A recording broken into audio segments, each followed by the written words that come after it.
Success पाना है तो मोटिवेट रहो, मोटिवेट रहोगे तो सफलता आपके कदम चूमेगी। मनुष्य को मौत नहीं मारती, उसके 6 अवगुण मारते हैं। आज आपको एक कहानी सुनाते हैं। कहानी नहीं है, ये सच्ची घटना है। एक समय की बात है, भगवान राम अपनी राज्य सभा में बैठे हुए थे। तभी वहाँ एक सेवक ने आकर बताया कि आपके पिता तुल्य बूढ़े मंत्री सुमंत की मृत्यु हो गई है।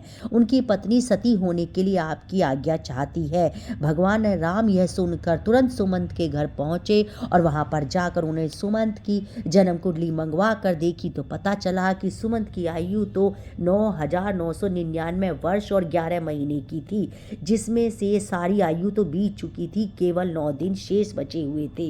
यह देखकर प्रभु श्री राम ने गुरु वशिष्ठ को बुलवाया और उनसे कहा, हे गुरुदेव, सतयुग में मनुष्य की आयु 1,00,000 वर्ष की निश्चित की गई है, त्रेता युग में 10,000 वर्ष की निश्चित की गई है, द्वापर युग में 1,000 वर्ष की निश्चित की गई है और कलयुग में 100 वर्ष रखी गई है।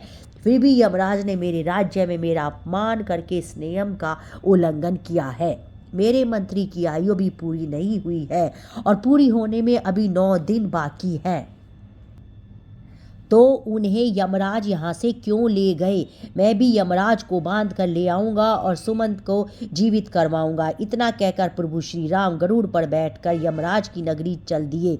तब रास्ते में उन्होंने पाशों में बंधे हुए सुमंत को देखा, जिन्हें यमदूत ले जा रहे थे। देखते ही प्रभु श्री राम ने यमदूतों को मारकर सुमंत को यमदूतों के हाथों से छुड़ा लिया।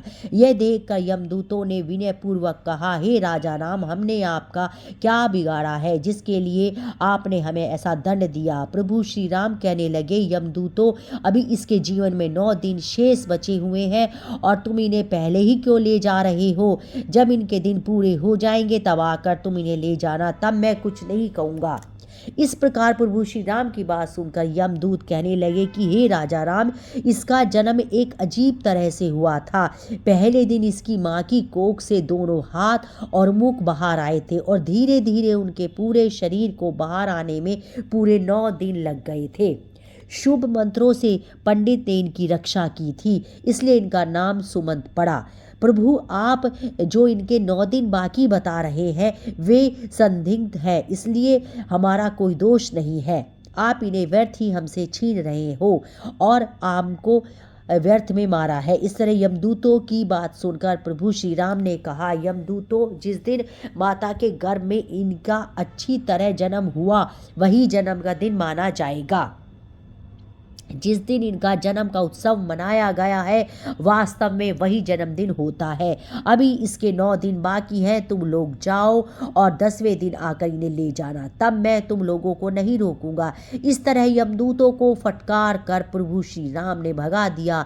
इधर प्रभु श्री राम अयोध्या में लौट कर आए तो सुमंत जीवित हो चुका था। उनके परिवार वाले उन्हें जीवित देखकर बहुत ही प्रसन्न थे। सुमंत ने अपने जीवन के आखिरी 9 दिन जाकर खूब दान पुण्य करना आरंभ कर दिया।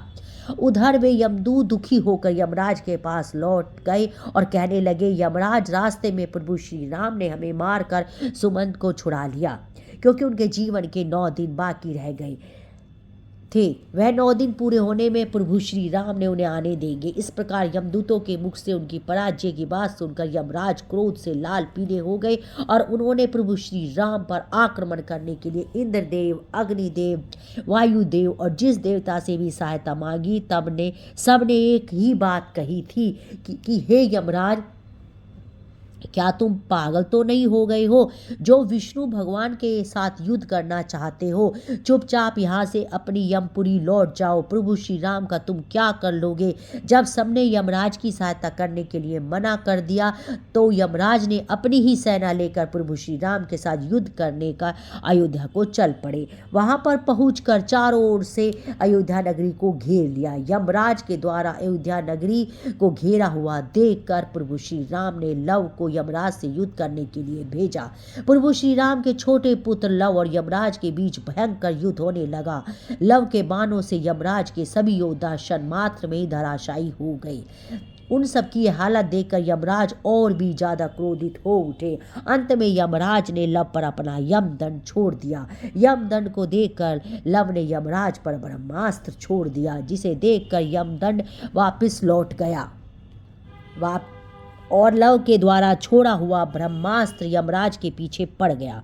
ब्रह्मास्त्र को देखकर यमराज प्राण बचाने के लिए भागने लगे। उधर जब सूर्य देव ने देखा कि ब्रह्मास्त्र से यमराज बच पाना मुश्किल है, तो घबराकर सूर्य देव प्रभु श्री राम के छोटे पुत्र लव के पास आए और प्रार्थना करने लगी, हे पुत्र, इस ब्रह्मास्त्र को लौटाकर यमराज के प्राण बचा लो, क्योंकि तुम हमारे ही वंश में उत्पन्न हुए हो और यह यमराज मेरा ही बेटा है, और क्या तुम अपने पूर्वज यमराज को मार डालना चाहते हो? इस प्रकार सूर्यदेव के निवेदन पर लव ने ब्रह्मास्त्र को वापस ले लिया। तब यमराज अपने पिता सूर्यदेव को आगे करके प्रभु श्री राम के पास गए।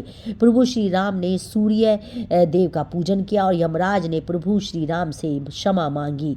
युद्ध भूमि में जितने भी आदमी मर गए थे, उन पर इंद्रदेव ने अमृत वर्षा करके सबको जीवन दान दिया।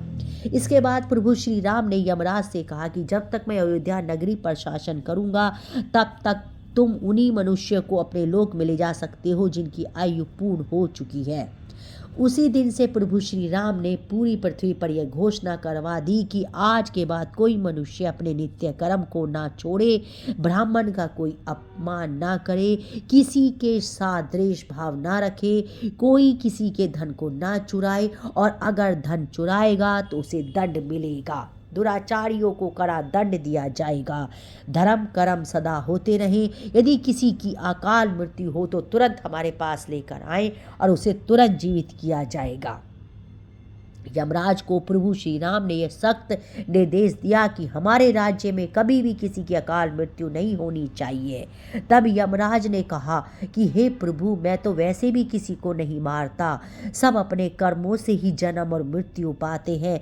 मैं तो एक माध्यम मात्र हूँ। आयु पूर्ण होने पर मिलने वाली मृत्यु और अकाल मृत्यु का प्राणी स्वयं ही कारण होता है, इसमें किसी का कोई दोष नहीं होता। मुझे तो अपने माध्यम बनाकर जो जिम्मेदारी सौंपी है, मैं उसी का पालन कर रहा हूँ। जन्म देने वाले और मारने वाले तो आप हो। आपके द्वारा लिखे गए विधान में से तो मैं किसी के जीवन में क्षण ना तो घटा सकता हूँ और ना ही बढ़ा सकता हूँ।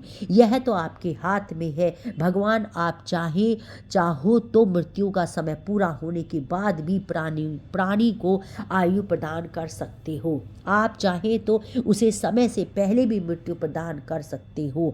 आप चाहे तो ब्रह्मा के लिखे हुए लेख को भी बदल सकते हैं, और आपने यह किया भी है। आपके राज्याभिषेक के लिए गुरु वशिष्ठ ने शुभ मुहूर्त निकाला था, फिर भी आपने राजा न बनकर वनवास धारण किया था।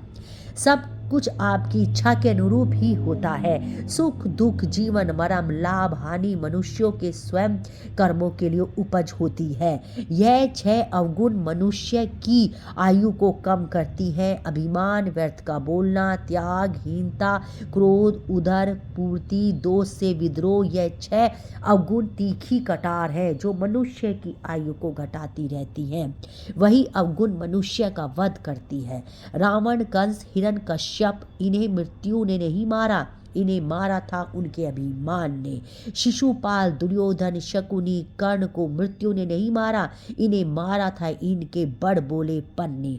जो दोषी को नहीं त्यागता, उनसे लिप्त बना रहता है, उसके दोष ही मृत्यु के समीप पहुंचा देते हैं। क्रोध ऐसा राक्षस है जिसके सिर पर बैठ जाए उसकी बुद्धि और विवेक को खो जाता है, और क्रोधवश ऐसा कर जाता है जो मृत्यु तक स्वयं ही पहुंच जाता है।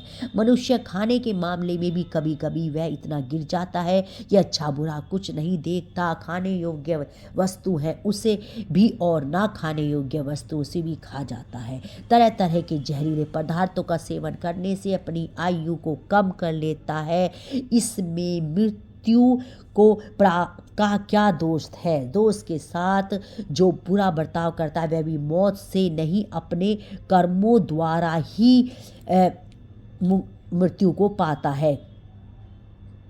और मैं आपको इसी तरीके के प्यारे प्यारे टॉपिक लाती रहूंगी। मेरे चैनल को लाइक करें, सब्सक्राइब करें और शेयर करें। राधे राधे।